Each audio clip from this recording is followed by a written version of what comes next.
So you see, there's been something I've been wanting to buy for a long time.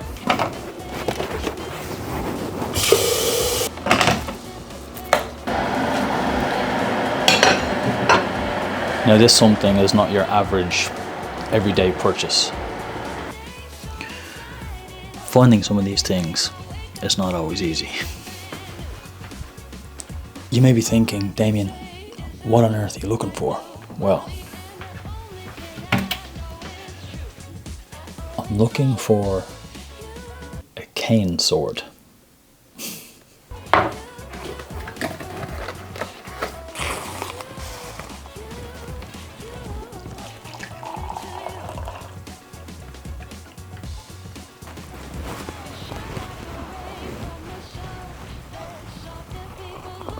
So the issue is, I've looked it up online and I'm not entirely sure that they do actually have it in stock.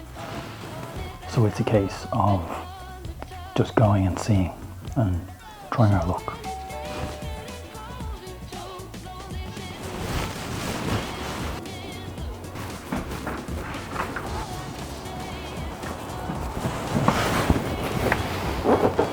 This I'll open later.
So if you've not gathered from the Instagrams or the TikToks or even this YouTube channel, I tend to have a fascination, association, love for vintage things, a vintage aesthetic, how society used to be way back when.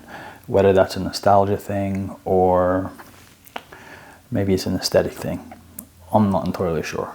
So what exactly was a walking cane and why did they even exist? I think we've gathered now why I want one, but why were they ever a thing to begin with? Well, similar to the signet ring, and if you want to know the history about that, I have a video, I'll leave a card up here. A cane was often seen as a symbol of power, sophistication, but also style. So where did the walking cane actually come from? Well, in the 16th century, particularly in Europe, men wearing or carrying swords was pretty normal. It was part of their everyday attire. It was a pretty standard thing.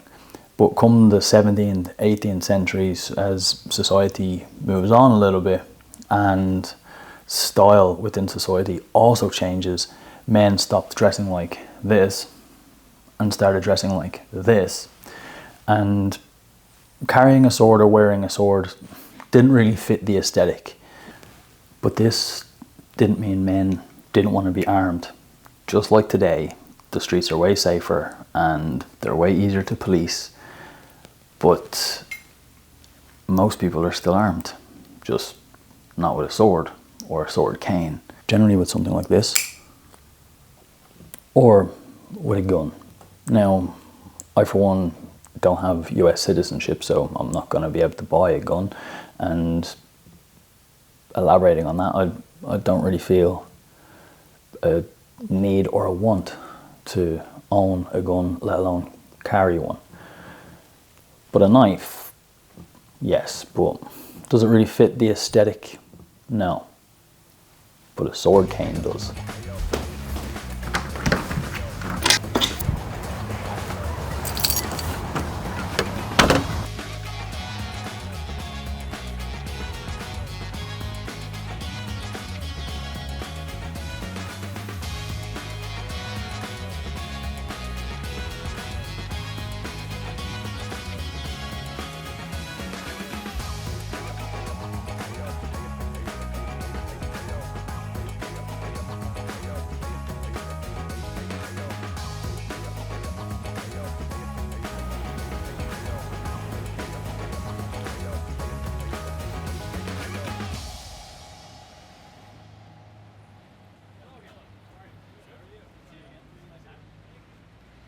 Oh, Do you have that in stock? yeah. There's into your camera any good. There's a little, it's got a little bigger than that, yeah.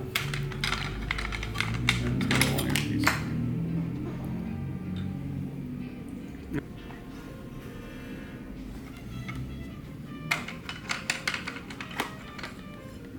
Your new stick, Thank you, sir. and yeah, Appreciate it as always. you're welcome, yeah.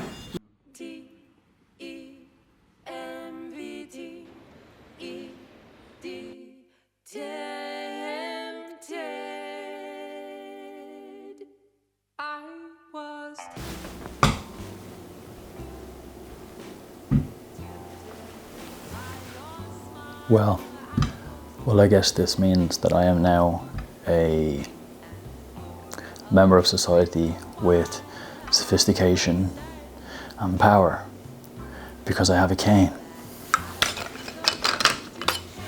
that has a dagger in it. So let's talk a little bit more about the history. As aforementioned, in the 17th and 18th century, in Europe particularly, England, France and Italy, the streets were safer but still a little unpredictable, so the need to be armed was still a feeling within society, especially high class society. So interestingly, or at least interesting for me, concealed weapons were used by members of high class society and aristocrats for dueling. By this time, dueling was pretty much illegal in most parts, but having a concealed weapon, particularly in something like a cane, meant that you could be ready for a duel pretty much anytime, anywhere, without attracting too much attention, like a single shot gun. They're a little harder to conceal. Now, the artistry and craftsmanship that went into making and building these things is nothing short of miraculous. Not only do you need somebody to make a blade and make it well, some of them more designed for a jolting or a fencing motion, and others more for a buttering toast motion. But beyond the blade, the actual aesthetics of the cane did not go amiss at all. This one is a solid wood construction with two brass sections. The top will unscrew for a small dagger. The middle will unscrew for the larger blade you would have seen earlier on. While others got a little bit more kind of creative, particularly with the head or the handle of the cane. We still see this in canes today that are less of a walking aid and more of a fashion accessory. For example, the store in which I bought that cane also has a cane where the head flips and becomes a pair of binoculars, particularly if you were at horse racing or something like the opera, instead of using the little opera binoculars, it would be right there within the handle of your cane. So they got a little creative with it. And as we've seen in movies like Kingsman, they've adapted this into umbrellas. As I mentioned, Foxes make a sword umbrella. Maybe, just maybe, I could treat myself as a Christmas present, but as of this present moment right now, I am not spending $700 on an umbrella.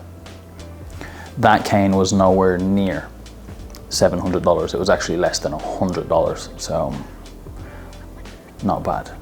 I just got a notification on my phone that there is a parcel for me. They didn't drop it at the door, they've left it in the mail office, so I gotta go collect it, but I think I know what it is.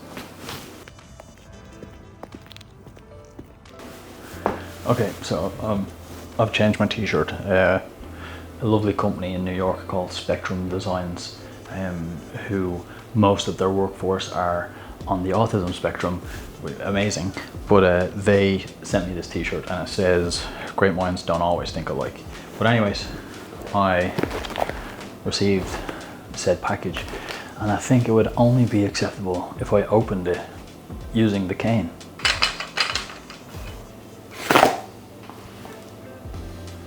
I found this company on Instagram, and well, this watch here cost about $100,000. As you may know, I don't have $100,000 to spend on a watch. Maybe one day, but that day is not right now. But I did find this company on Instagram that do somewhat of a homage to the Cartier Crash, and this here is what it looks like. Now, I'm not one that's pretentious over watches. Generally, I'll just buy and wear whatever I want. I don't care who makes it, I don't care where in the world it's made, I don't care if it's a copy of something else. What I do care about is if it works and if it looks good. And we don't know if this works as of yet. It does say it's a fully functioning timepiece on their website, and that is my new little timepiece. So, new watch, new cane, and as for the other packages, we'll open them in the next one. Until then, stay sharp.